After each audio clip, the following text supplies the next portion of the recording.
continue on with basically all the great candidates we have Eric Brakey, who's got a tough job, but he is working his behind off. Eric?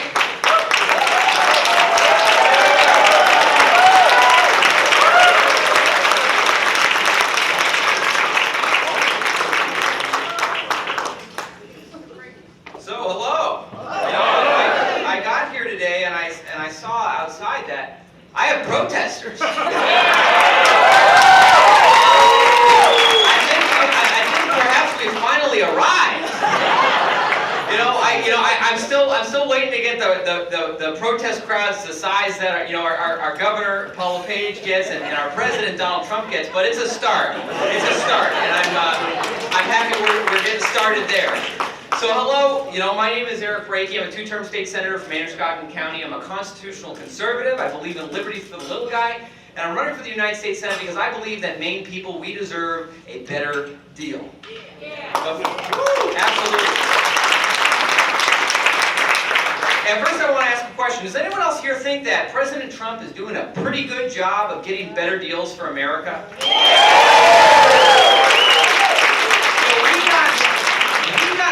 Amazing news today. We got some amazing news that President Trump has successfully fulfilled another one of his campaign promises, renegotiating NAFTA with both Canada and Mexico on board. This better trade deal will mean better jobs and fair trade between our nation. And that's not all, because of course we've seen that President Trump has also been getting us a better deal with the Supreme Court. Because for too long the court has been dominated by activist judges who ignore our Constitution and legislate from the bench. But with Neil Gorsuch and soon-to-be Judge Kavanaugh in the courtroom,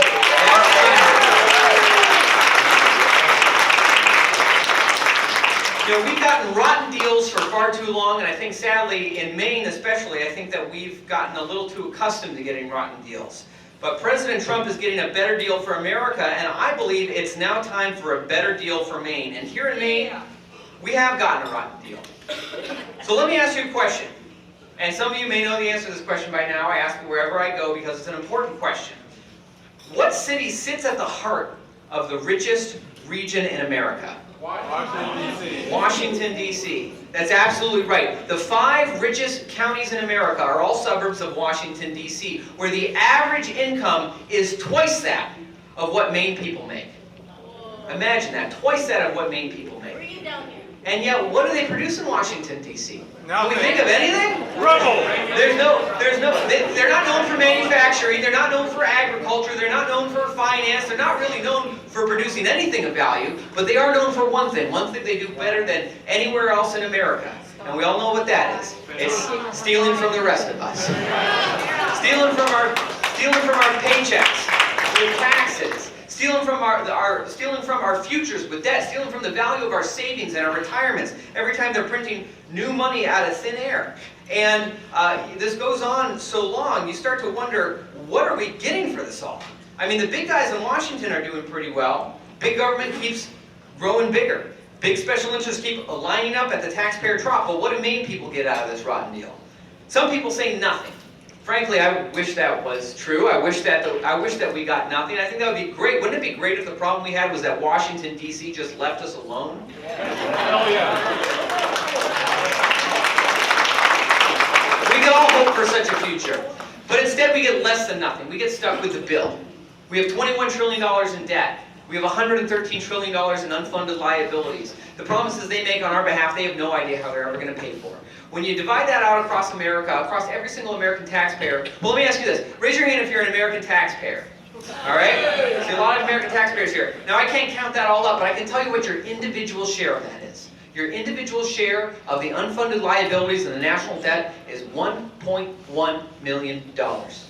That's your share as an individual. Now, I don't know if any people here have an extra $1.1 million to hand over, and I'm sure if you did, you probably wouldn't want to give it to Washington, D.C. And if you do have that kind of money, I'd love to talk with you after this. But that's where we are. That is the situation they put us in. And it's not only that.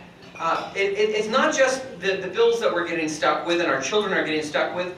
It's the fact that they take our very liberties away from us, that our small businesses are being strangled with high taxes and high regulations written by special interests. We get unaffordable health care programs that tax people for being too poor to afford health care. And all the while, we watch our children leaving Maine as economic refugees looking for high-paying jobs that they can't find here.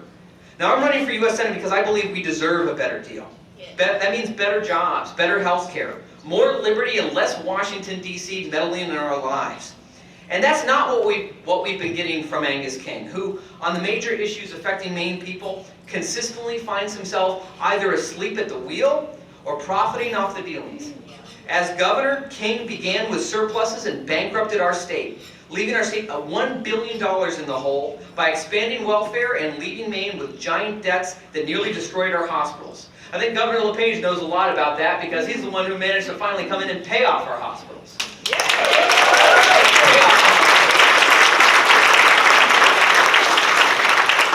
But while he was bankrupting the state, King did actually very well for himself. While Maine's economy went into recession and jobs started disappearing, King got his golden parachute. And he parachuted right into the energy lobby and used his connections in government to secure millions in taxpayer subsidies, personally profiting $400,000 off the deal. And insider deals like this at the expense of Maine taxpayers and Maine ratepayers is what has made King the richest politician in Maine.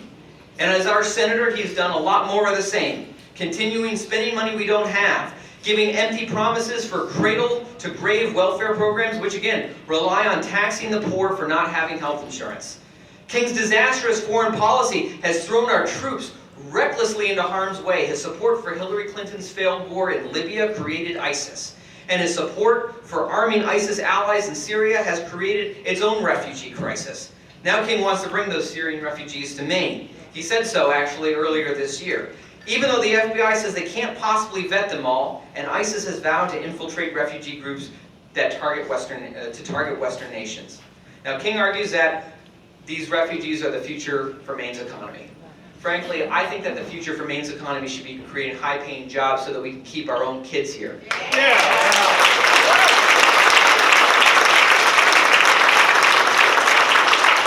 But after King blew up our economy and drove our kids away, and after he blew up Syria and is driving, so people are being driven out of their homes, I guess he thinks maybe he can knock out two birds with one stone and fix both problems by just bringing them all over here. But I don't think that's going to fix anything, and that's certainly not going to be the future of our economy. These failures from Angus King don't come cheap. Ranked the biggest spender in Washington, King has vowed to saddle future generations with over $5 trillion in debt. And the only time King has ever shed crocodile tears over these debts was when he was working to justify opposing tax cuts for Maine people. Can you believe that? It's the only time he's ever expressed any concern over the deficit is when he was saying, well, we can't cut taxes because what about the deficit? Well, I'm sorry, when you're voting for every single spending bill and you're racking up $5 trillion in debt, perhaps you don't really have a leg to stand on. So for all this, you would hope that we have something to show for all this. 6 years in the U.S. Senate, $5 trillion in debt. You would hope we have something. But what do we have? We have a lobster emoji. That's what we got. We didn't even get a t-shirt. We got a lobster emoji. Well, I think that we deserve a better deal, and I will fight for Maine. Unlike Angus King, I will fight to cut taxes, slash wasteful spending, fix this healthcare crisis, and restore our freedoms as Maine people. Washington, D.C. will never fix our problems, but we can fix our problems. So let's do it. Let's drain the swamp, and let's start by kicking Angus King out this November. And let's fight for Maine, and let the U.S. Senators fight for a better